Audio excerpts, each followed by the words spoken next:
Naging dominante nga itong si Junmar Pardo laban sa Dominican Republic. Ipinakita ni Junmar Fajardo kung paano niya pinanis itong mga big man ng Dominican Republic. Naging hassle itong si Junmar pagdating sa pustihan sa ilalim. Makailang ulit na itong nakalusot sa mahigpit na dipinsa ng kalaban.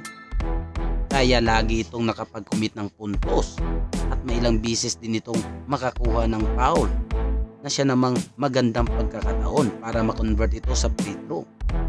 Maraming nakapansin dito kay Junmar, maski ang big man ng Dominican Republic na si Karl Anthony Towns ay napahanga dito kay Junmar Fajardo.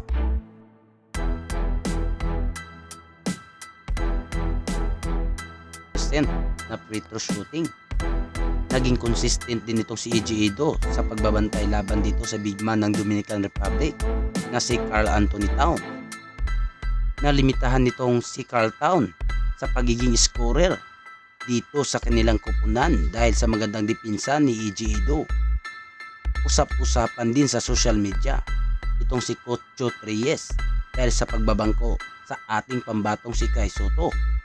Ayon sa espekulasyon ng mga gila ni Joe Reyes patungkol sa pagbabangko niya sa ating pambatong si Kai Sotto. Si Kai Sotto ay nakalaro nga ng halos 1 minuto na siyang inanggilas dahil sa pagkaka-fouled out nito sa laro. Hindi nga pumabor ang tawag ng mga referee dito sa ating Gilas team na siyang pagka-fouled out ni Jordan Clarkson. Nakapag-commit nga itong si Jordan Clarkson ng